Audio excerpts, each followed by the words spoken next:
Autumn leaves crunched beneath Layla Harmon's boots as she navigated the uneven terrain of Pine Ridge National Park. Behind her, Damon Powell adjusted his backpack, squinting at the crimson and gold canopy above. "You sure this shortcut is worth it?" he called, ducking under a low-hanging branch. "Professor Klein said the old mine entrance has those weird rock formations," Layla replied, consulting her compass.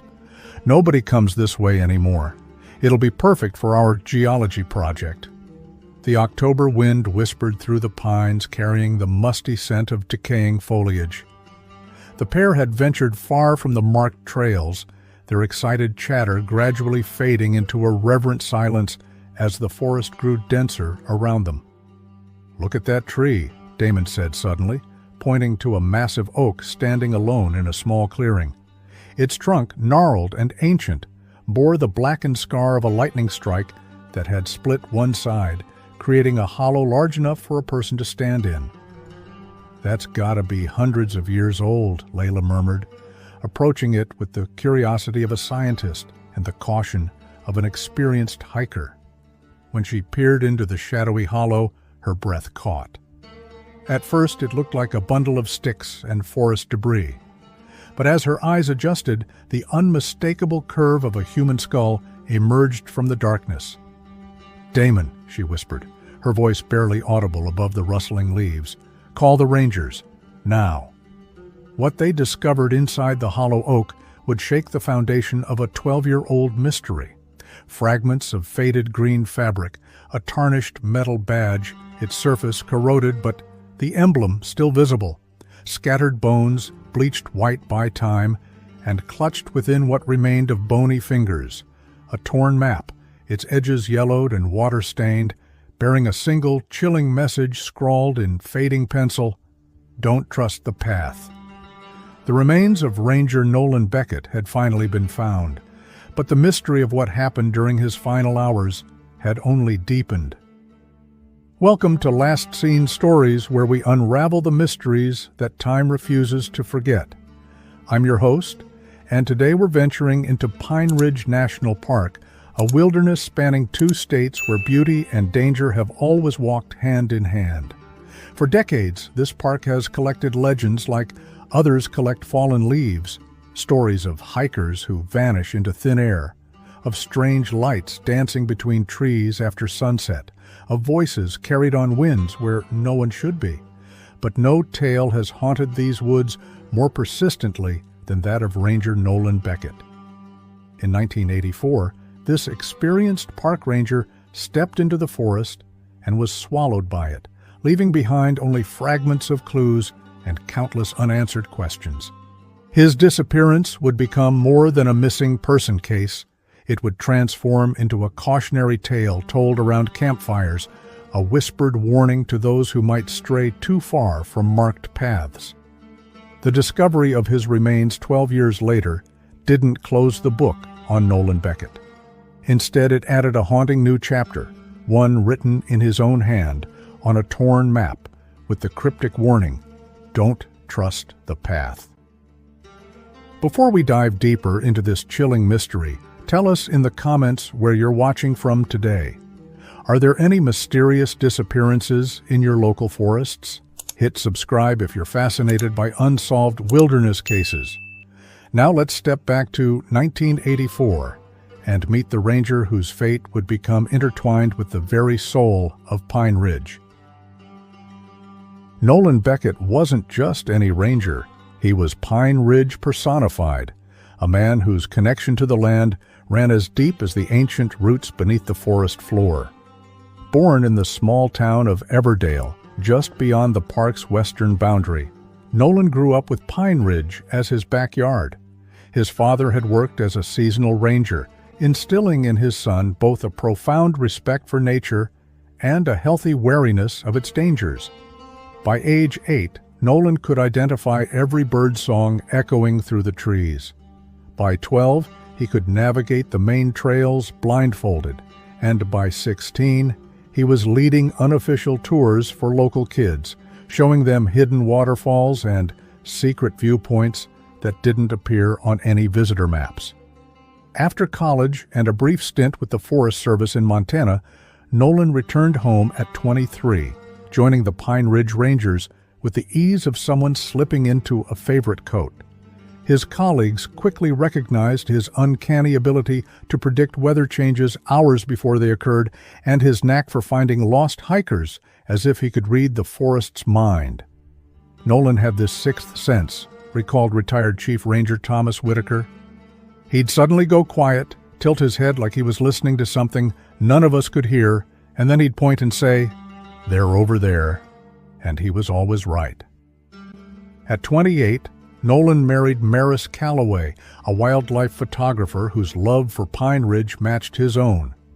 Their small cabin near the park's eastern entrance became a sanctuary where they planned future hikes, and Nolan documented his discoveries in meticulous journals. His younger brother Joel idolized him, following in his footsteps by volunteering at the park during summer breaks from college. Where Nolan was methodical and patient, Joel was impulsive and eager.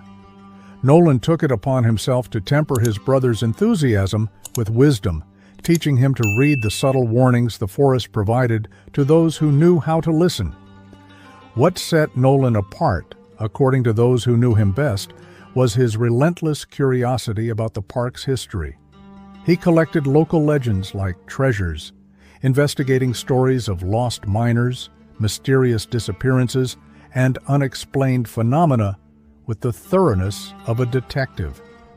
His personal notebooks, now preserved in the park's archives, reveal a man fascinated by the boundary between folklore and fact. As Ranger Whitaker put it, Nolan didn't believe everything he heard, but he didn't dismiss it either. He used to say, "In a place this old and this wild, even the most unlikely stories might have a grain of truth hiding in them." By July 1984, Nolan Beckett had spent nearly a decade protecting Pine Ridge and unraveling its secrets. He was 32 years old at the peak of his knowledge and abilities. No one could have predicted that the forest he loved so deeply would soon claim him as one of its most enduring mysteries. July 18, 1984, arrived with the golden haze that makes summer mornings in Pine Ridge seem almost enchanted. The forest breathed with life, deer moving silently through underbrush, woodpeckers hammering distant trees, morning glories unfurling their purple faces toward the climbing sun. Nolan arrived at the West Ridge Station at 6:45 a.m., earlier than his scheduled shift. The night crew reported a quiet evening, a few campers complaining about raccoons, nothing more. He brewed coffee in the dented pot that had become his trademark contribution to the station, its rich aroma filling the small building as other rangers filtered in. "Beautiful day to get lost in the woods," he told Ranger Sandra Keene as he checked his gear, a ritual he performed with methodical precision. His tone was light, the comment casual, words that would later haunt everyone who heard them. Supervisor Ray Morgan reviewed the day's assignments. The North Hollow Trail had been reopened just 3 days earlier after a series of spring landslides had necessitated extensive repairs. As the ranger most familiar with that remote section, Nolan volunteered to inspect the trail conditions and clear any debris that might have accumulated. "Standard day hike," Nolan noted in the logbook, "back by sunset." Into his weathered backpack went the essentials: water, trail rations, first aid kit, flashlight, folding knife. He clipped his radio to his belt, tucked his worn field notebook into his breast pocket, and carefully stored a topographic map in a waterproof case. Though the sky was clear, Nolan added his rain poncho, a precaution based on decades of experiencing Pine Ridge's notoriously unpredictable weather. "That map's seen better days," Morgan commented, noticing the creases and annotations covering the paper. "It's my working copy," Nolan replied with a half-smile. "Got all my notes on it. The official ones don't show half of what's actually out there." At 7:30 a.m., Nolan signed out and headed toward the trailhead in his green Park Service truck.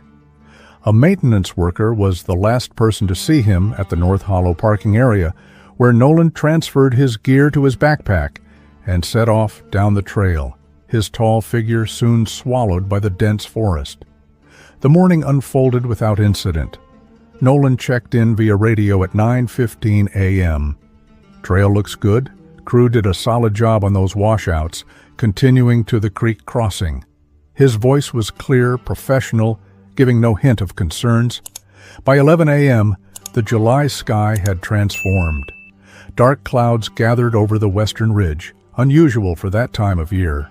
The weather station reported a surprise cold front moving in, bringing potential thunderstorms. The radio crackled with Morgan's voice, warning all rangers in the field about the changing conditions. At 11:30 a.m. came Nolan's final transmission, the words slightly broken by static. "Roger that on the weather. Almost done here. Just hold on." There was a pause, then, "I'm seeing something unusual near the old mine entrance. Going to investigate before heading back. Should be quick." Morgan asked for clarification, but Nolan's response was vague. "Probably nothing. Might be evidence of trespassers. We'll update in 30. That update never came. At 1:15 p.m., with the storm now unleashing its fury across Pine Ridge, Morgan tried to reach Nolan. No response. At 2 p.m., he tried again. Silence. When the 3 p.m. scheduled check-in passed without word, concern transformed into alarm. The storm had intensified, with lightning striking the ridges and rain reducing visibility to mere feet.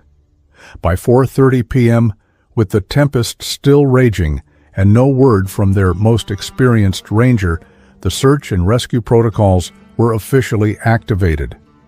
As daylight began to fade and the rain continued to pound the forest, the first search teams headed into the gathering darkness, calling a name that would echo through Pine Ridge for years to come. Nolan Beckett had vanished, leaving only questions in his wake.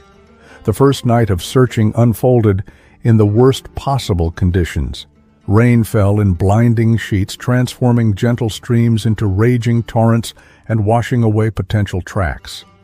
Lightning split the sky in brilliant, terrifying flashes, forcing search teams to take cover repeatedly. Every ranger available was deployed, their voices hoarse from calling Nolan's name into the howling wind. "We couldn't see 10 feet ahead," recalled Ranger Keene, "but we couldn't wait, not with Nolan out there." By dawn, the storm had moved east, leaving behind a forest transformed, trails turned to mud, fallen branches everywhere, landmarks altered by nature's fury. Chief Ranger Morgan established a command post at the North Hollow trailhead, mapping out search grids with military precision. 24 hours had passed since anyone had heard from Nolan. On the second day, the first clue emerged, a solitary boot print, preserved in mud beneath an overhanging rock near Whisper Creek. The tread pattern matched Nolan's park-issued boots. The print pointed away from the main trail, toward an area rarely frequented by hikers. He went off-trail, Morgan noted in the search log, following something or someone. Hope surged briefly, then ebbed as the surrounding area yielded nothing more. No additional prints, no broken vegetation, no sign of passage, as if Nolan had taken that single step and then vanished into thin air. Day 3 brought another discovery that chilled the search team to their cores. At the edge of a steep ravine, a branch had been snapped, not by weather, but by human hands. Beneath it, nestled in emerald moss at the base of a twisted cedar, lay Nolan's radio. Its antenna was shattered, the casing cracked. Forensic analysis would later reveal it hadn't been damaged by impact, but appeared to have been deliberately broken. The search expanded dramatically. Volunteer teams poured in from neighboring counties. 2 helicopters with thermal imaging equipment scanned the rugged terrain from above. Bloodhounds followed scent trails that confusingly seemed to double back and circle, leading handlers on frustrating loops that ended where they began. "It was like the forest was playing tricks on us," said canine handler Teresa Martinez. "The dogs would pick up his scent, follow it intently, then suddenly lose it completely. They'd whine and circle, confused. I'd never seen anything like it. As days passed, the psychological toll mounted. Searchers found themselves jumping at shadows, unnerved by the eerie silence that sometimes fell over the forest. Veterans of dozens of search operations admitted feeling watched, sensing a presence just beyond their vision. Some blamed exhaustion, others weren't so sure. On day 7, a volunteer reported hearing a man's voice calling for help near the abandoned North Hollow mine entrance. 3 teams converged on the area, combing every inch of the overgrown site. They found nothing, no footprints, no disturbed soil, no sign that anyone had been there in years. By the 9th day, with resources exhausted and no further clues uncovered, Chief Morgan made the wrenching decision that search leaders dread. The active search for Ranger Nolan Beckett was officially scaled back. Missing person bulletins were distributed throughout the region, and routine patrols would continue to look for signs.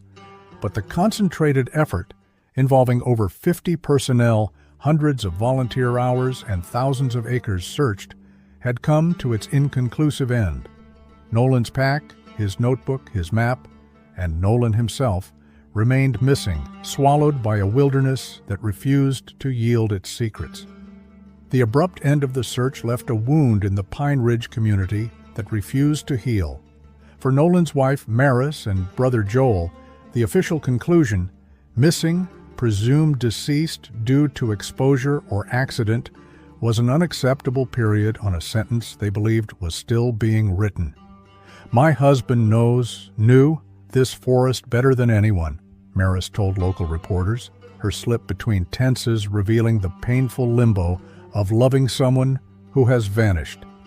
He wouldn't just get lost, he wouldn't just fall. Something happened out there, and I won't stop until I know what it was.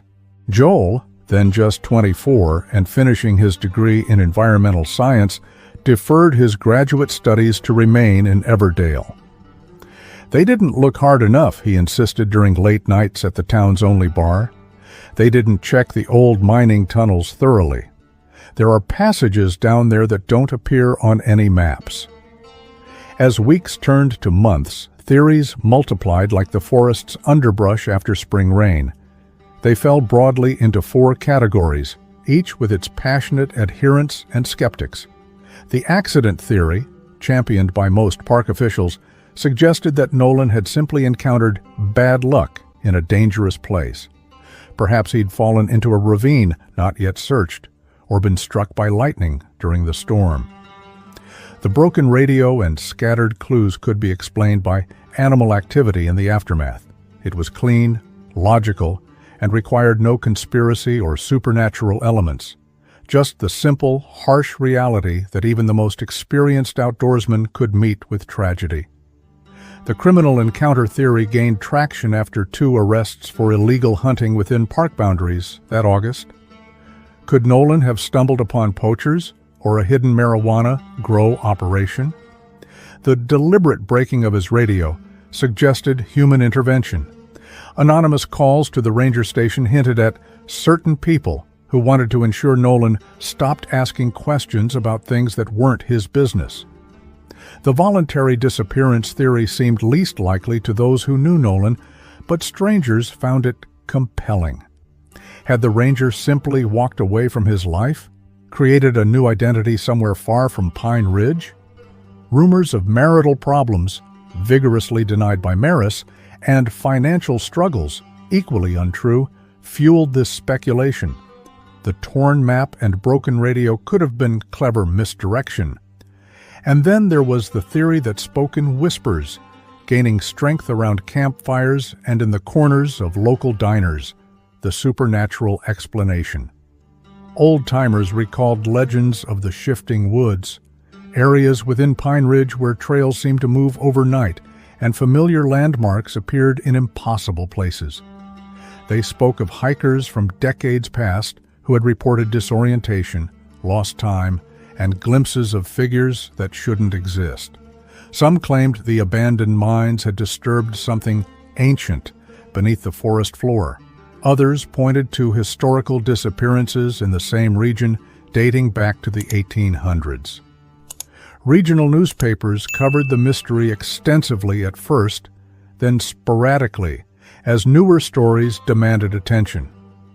A true crime television program featured Nolan's case in a special on missing persons in national parks. Amateur sleuths and psychics offered their services to Maris, who accepted some and firmly rejected others. Which theory sounds most plausible to you? Share your thoughts in the comments below. If you're enjoying this deep dive, tap that like button to help more mystery enthusiasts find our channel. As the one-year anniversary of Nolan's disappearance approached, the most painful reality for those who loved him wasn't the lack of answers. It was the way public interest had begun to wane, the way his absence was calcifying into just another unsolved mystery in a nation full of them. But for Maris and Joel, the search was far from over. Time moves differently for those left behind. For Maris and Joel Beckett, the calendar became both enemy and ally, each passing month pulling Nolan further away, yet each new season offering fresh opportunities to search for him. Every summer for 9 years, they returned to Pine Ridge with a ritual that never varied. They would spend 2 weeks hiking the areas where Nolan was last known to be, distributing updated flyers with his photo to tourists and new park staff, and interviewing anyone who might have witnessed something unusual. The first year, 20 volunteers joined them. By the 5th year, that number had dwindled to 5. By the 9th, Maris and Joel often searched alone.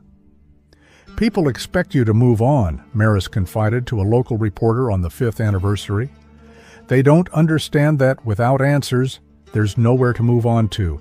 You're just suspended." The legend of Nolan Beckett grew in inverse proportion to the official interest in his case. Around campfires throughout Pine Ridge, rangers and guides told his story with the reverence reserved for cautionary tales. Parents used it to ensure their children stayed on marked trails. His name became shorthand for the forest's unpredictability. "Don't pull a Beckett" meant don't take unnecessary risks. Reports of strange phenomena near North Hollow increased in the years following Nolan's disappearance. Hikers described sudden temperature drops, unexplained sounds, and fleeting glimpses of a tall figure in ranger green at dusk. One family recorded audio of what they claimed was a man's voice reciting coordinates, though experts labeled it as wind distortion. A geology student photographed what appeared to be a silhouette, watching her research team from the ridge above the old mine. When enlarged, the figure seemed to be wearing a ranger hat. Park administration, concerned about these growing legends, implemented new safety protocols, informally known as the Beckett Measures. Rangers were required to carry upgraded emergency beacons. Solo patrols in remote areas were eliminated.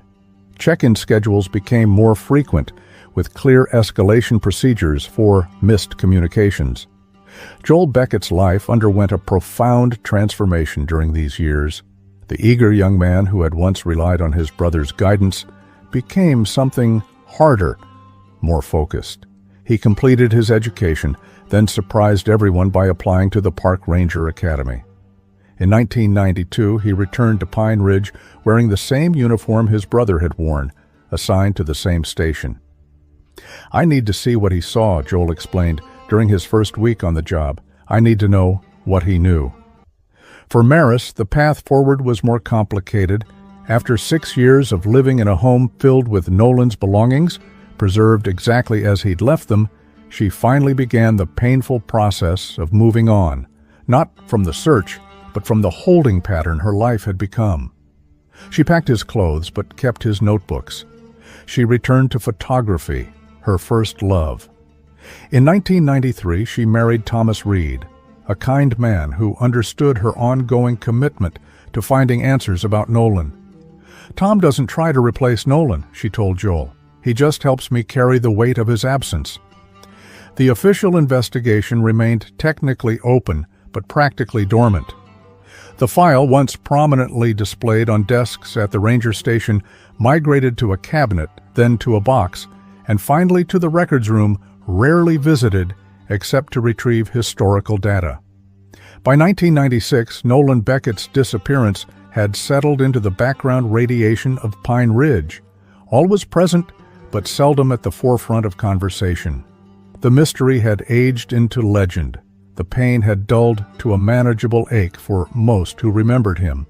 And then, on a crisp autumn day in October, 2 college students veered off a trail near the old North Hollow mine, and everything changed. Layla Harmon and Damon Powell hadn't planned to make history that day. As geology students from Western State University, they'd come to Pine Ridge with a straightforward academic mission: to collect mineral samples near the abandoned North Hollow mine for their senior project. Their professor had secured special permits, allowing them limited access to the off-trail area, with strict instructions to document everything and disturb nothing. The October morning breathed cool and crisp, scented with pine and the sweet decay of fallen leaves. Vibrant red and gold foliage created a natural cathedral overhead as they navigated using GPS coordinates, still novel for civilian use in 1996. It felt peaceful, Layla would later recall, eerily quiet but beautiful. We'd been joking around all morning, but as we got closer to the old mine area, we both just naturally stopped talking. It felt respectful somehow, like the forest wanted silence.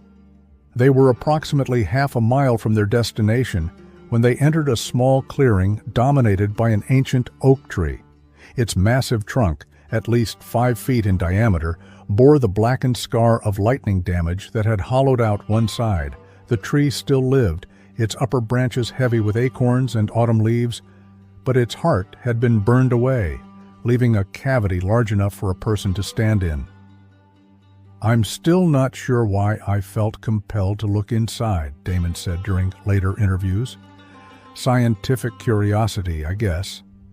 The lightning damage was so dramatic, I just wanted to see how deep the hollow went." Using his flashlight, Damon illuminated the interior of the tree. His casual academic interest transformed instantly to shock. There, arranged in what seemed an almost deliberate pattern, lay human remains. A skull, partially obscured by dirt and leaves, long bones scattered, smaller bones disarticulated by time and animal activity. Fragments of fabric, faded to an indeterminate green, clung to some of the bones. A tarnished metal object lay half buried in the accumulated soil. Damon didn't speak, Layla remembered. He just stumbled backward, shaking. When I looked in and saw what he'd seen, I knew immediately we were looking at something significant. The fabric was that distinctive Forest Service green. And when I saw the badge partially buried there, I knew exactly who we'd found. What happened next would later be commended by law enforcement as a textbook example of proper procedure. Neither student touched or disturbed the scene. Using their cell phone, a bulky but functional model that fortunately had signal, they contacted park authorities. While waiting, they established a perimeter around the tree, photographed its location, and documented the surroundings without approaching the remains again. Ranger Joel Beckett was among the first to arrive, responding to the radio call with a speed that left his colleagues struggling to keep up. The moment he stepped into the clearing and saw the hollow oak, something in his expression changed, a complex emotion between vindication and devastation. "He just stood there for the longest time," recalled Ranger Diana Lutz, who had arrived with him. "Then he said, 'This isn't on any official trail map. He found something out here, something important enough to die for.'" The scene was quickly cordoned off. Forensic specialists arrived by helicopter within hours. As the meticulous process of documentation and recovery began, the most stunning discovery emerged. Clutched within what remained of the skeletal hand was a folded, water-stained map. When carefully extracted and gently unfolded, investigators found it was torn along one edge, not by decomposition, but by human action. And scrawled across it in pencil, in handwriting, later confirmed to be Nolan Beckett's, were the words that would become Pine Ridge legend. Don't Trust the Path. As darkness fell, powerful lights illuminated the hollow oak. The remains of Ranger Nolan Beckett, missing for 12 years, were carefully removed from their resting place. The torn map was sealed in evidence bags, and the quiet forest, which had kept this secret for over a decade, stood silent witness to the procession that carried one of its own back to the world of the living. For Layla and Damon, whose academic project had turned into something far more profound, the experience left an indelible mark. "I'll never forget the look on Ranger Joel's face," Layla said later. "Finding his brother should have brought closure, but I could see in his eyes that this was just the beginning of a whole new mystery." The forensic investigation began within hours of the discovery, combining the expertise of Park Service specialists, state medical examiners, and FBI consultants specializing in remains recovered from wilderness settings. The Pine Ridge Ranger Station's conference room was transformed into a temporary laboratory, its walls soon covered with maps, timelines, and photographs. Identification came quickly through dental records. "The remains are conclusively those of Ranger Nolan Beckett," confirmed Dr. Elaine Forrester, the lead forensic anthropologist. No room for doubt on that determination. Analysis of the uniform fragments yielded crucial insights. The fabric showed patterns of weathering consistent with 10 to 12 years of exposure to elements, supporting the theory that Nolan had died shortly after his disappearance, rather than surviving for some period. Chemical traces in the material suggested exposure to unusual mineral compounds, similar to those found in the abandoned mines of the region. "The state of the remains tells a complex story," Dr. Forrester explained in her preliminary report. "The distribution of bones within the tree hollow appears deliberate, not consistent with animal scavenging patterns or natural decomposition positioning. Someone, either Beckett himself before death or another individual, arranged his body within this space."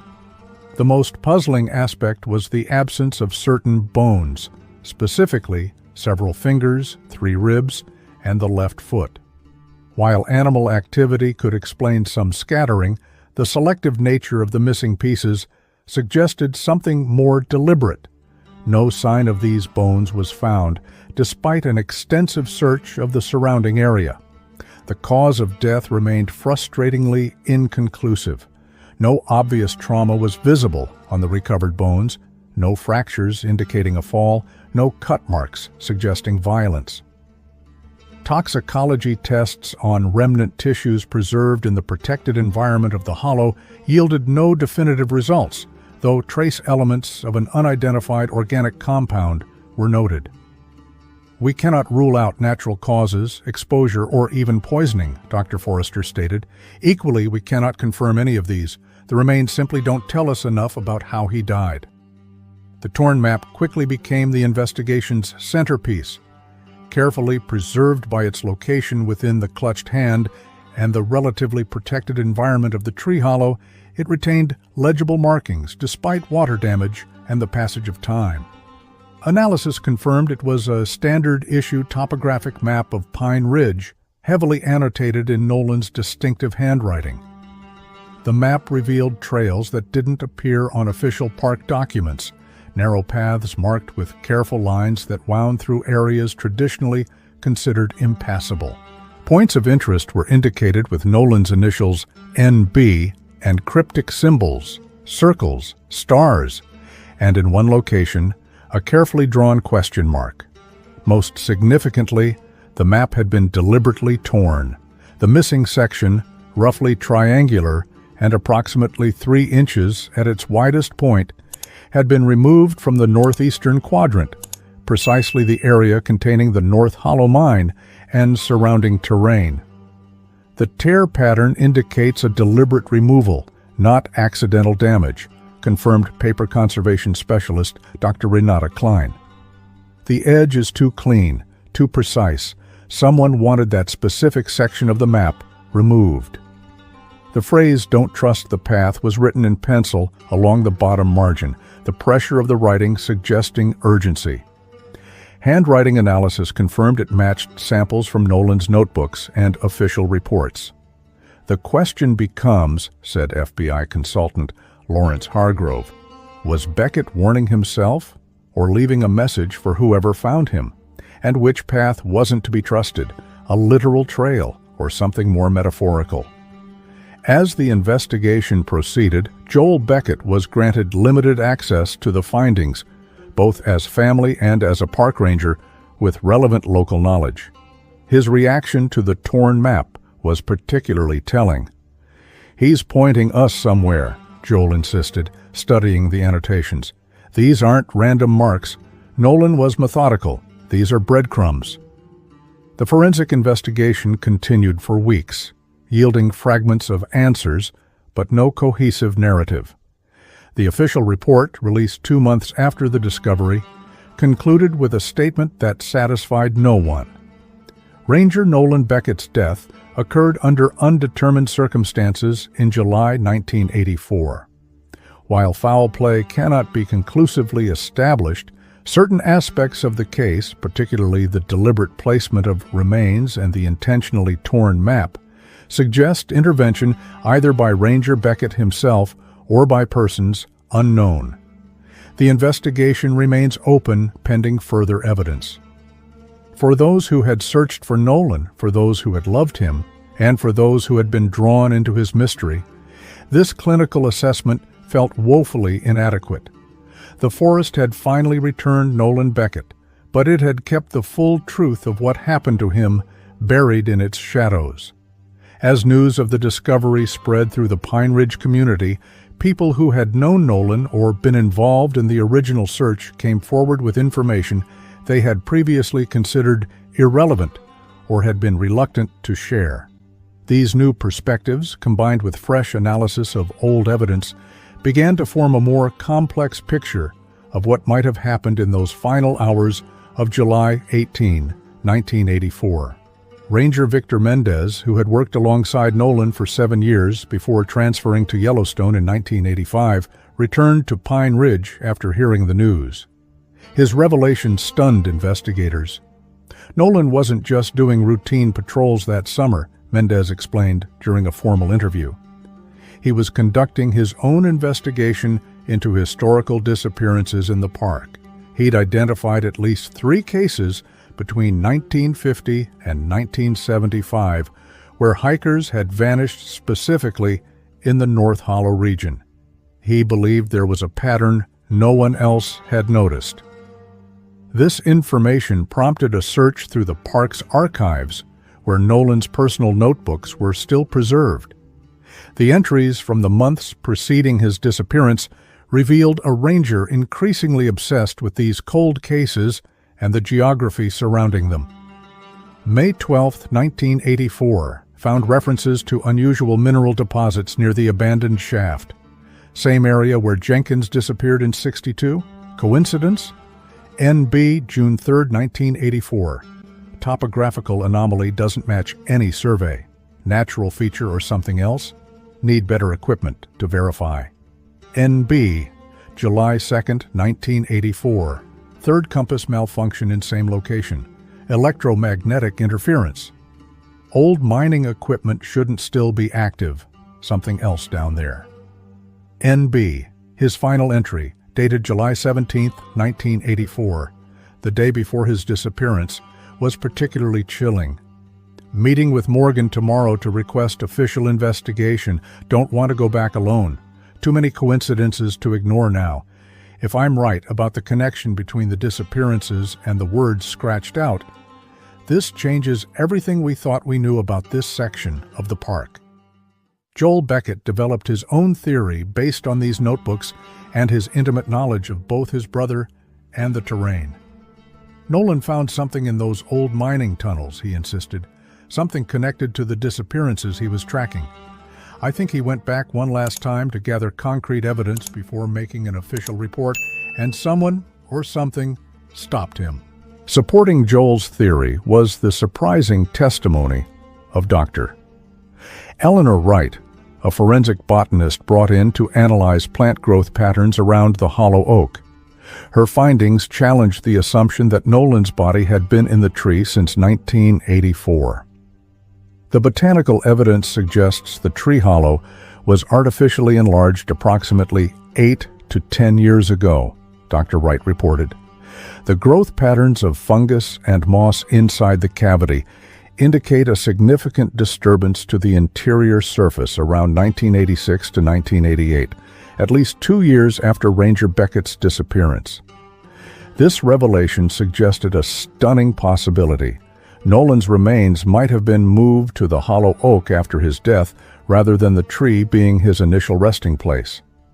The investigation took another turn when analyst Terrence Hammond made a connection between Nolan's case and 3 other disappearances that had occurred in the same region between 1950 to 1975, the very cases Nolan had been researching. In each instance, the missing person was last seen near the old mining area, Hammond noted, and in each case, a personal item was found in an unusual location, as if deliberately placed to be discovered. Most compelling was Hammond's analysis of the torn map. Using advanced imaging techniques, he was able to reveal impressions on the paper not visible to the naked eye. Pressure marks where Nolan had written something on a page above it that was no longer present. The partial message, reconstructed from these impressions, "Ton, not on any dangerous, need to report." Nolan wasn't lost, Joel concluded after seeing this evidence. He was hiding. The map wasn't torn randomly, he tore it himself, removing the section that showed exactly where he'd been.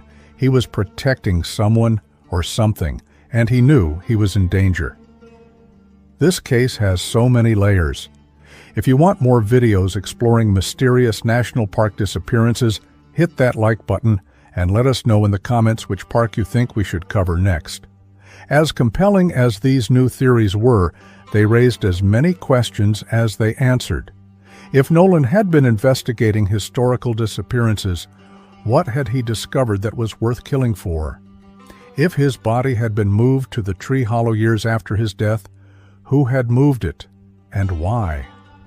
And what did his final warning, "Don't trust the path," truly mean? The investigation continued, but with each passing month, the likelihood of finding definitive answers diminished. What remained was a mystery that seemed to embody the very nature of Pine Ridge itself: beautiful, compelling, and ultimately unknowable. The discovery of Nolan Beckett's remains transformed his status from a missing person to a park legend. His story, already a cautionary tale, evolved into something more complex, a mystery that spoke to the fundamental relationship between the wilderness and those who sought to understand it. Within 6 months of the discovery, Pine Ridge National Park implemented the Beckett Protocol, a comprehensive safety system designed to prevent similar tragedies. Rangers were equipped with GPS trackers and satellite phones. Solo patrols in remote areas were permanently banned. Detailed documentation of patrol routes became mandatory, with rangers required to submit plans before departure and debriefing reports upon return. Nolan's legacy is that no other ranger will vanish without a trace, Chief Ranger Andrea Maxwell stated at the protocol's implementation ceremony. The forest may keep some secrets, but it won't keep our people. Each year on July 18th, current rangers lead a memorial hike along the main trails of North Hollow, never straying into the off-trail areas where Nolan met his fate. The hike ends at a simple bronze plaque installed near the visitor center. In memory of Ranger Nolan Beckett, who gave his life in service to Pine Ridge, 1952 to 1984, the forest speaks to those who listen. For Maris Reed, formerly Beckett and Joel Beckett, the discovery brought a measure of closure while opening new wounds. Finally able to hold a proper funeral, they laid Nolan to rest in the small cemetery in Everdale, beneath a granite headstone that bore the silhouette of Pine Ridge's distinctive skyline. Finding him answered one question, but left 100 others, Maris reflected, 5 years after the discovery. "I know where he is now. I don't know what happened to him. I'm not sure which is worse, not knowing anything or knowing just enough to understand that the full truth might never come to light." Joel remained with the Park Service, eventually becoming Pine Ridge's chief ranger in 2005. Under his leadership, the park established a cold case unit dedicated to historical disappearances, continuing the work his brother had begun. While this official effort yielded few concrete results, it brought renewed attention to forgotten cases and provided some families with updated investigations of their loved ones' vanishings. "Nolan would have wanted us to keep looking," Joel explained, "not just for him, but for all of them. The forest doesn't take people. People vanish for reasons. Human reasons, natural reasons. There are answers out there." Tourism to Pine Ridge shifted subtly after Nolan's discovery. The park had always attracted hikers and nature enthusiasts, but a new demographic emerged: mystery seekers drawn by the story of the ranger found in a hollow tree with his cryptic map. Gift shops began selling T-shirts bearing the phrase, "Don't trust the path." Unofficial tours of the North Hollow area became so popular that park management had to increase patrols to prevent visitors from venturing off designated trails. For the rangers who followed in Nolan's footsteps, his story became both warning and inspiration. New recruits learned about him during their orientation. His torn map, now preserved in the park's small museum, served as a powerful visual reminder of the fine line between confidence and overconfidence in the wilderness. Perhaps the most tangible legacy was the renaming of the main trail through North Hollow, once simply designated as Trail Number 27 on official maps. It was formally renamed Beckett Path in a ceremony on the 20th anniversary of his disappearance. The irony of the name, given his final warning not to trust the path, was not lost on those who knew the full story. And deep in the forest, far from marked trails, the lightning-scarred oak that had held Nolan's secret for so many years continued its slow growth, its hollow gradually closing as new wood formed around the old wound, nature's way of healing a scar that had revealed one mystery while protecting countless others. The story of Ranger Nolan Beckett remains one of America's most haunting wilderness mysteries. 12 years missing, found in the hollow of an ancient oak, with only a torn map and a cryptic warning as his final testament, his case embodies the thin boundary between the explainable and the inexplicable that exists in our wild places. What did Nolan discover in the summer of 1984 that led to his disappearance? Was it evidence of criminal activity, poachers, or drug operations using the park's remote areas? Did he stumble upon natural dangers, unstable mine shafts, or geological anomalies not recorded on official maps? Or did he, as some still believe, encounter something more mysterious in those deep woods, something that defies conventional explanation? We may never know what Nolan meant when he wrote, "Don't trust the path." Was he warning against a specific trail that led to danger, cautioning future investigators about misleading evidence, or sharing a broader philosophical insight about the unpredictability of life itself? Perhaps that uncertainty is fitting. Our national parks and wilderness areas are defined not just by their beauty, but by their mystery, their ability to remind us that despite our technology and confidence, nature remains fundamentally wild, unknowable in its entirety. For every trail we map, every species we catalog, every process we understand, countless secrets remain hidden beneath the canopy, behind the mountain, within the hollow oak. Nolan Beckett's legacy lives on in the protocols that protect today's rangers, in the ongoing investigation of historical disappearances, and in the respectful caution with which wise hikers approach the wilderness. His final warning has transcended its original context to become a metaphor embraced by park visitors and staff alike, a reminder that sometimes the established path isn't always the safest course, If this story sent chills down your spine, make sure you've subscribed to Last Seen Stories and hit that notification bell. We uncover these forgotten mysteries every week. What unsolved case should we investigate next? Let us know in the comments below. Until next time, stay curious, but remember, some paths are better left untrusted.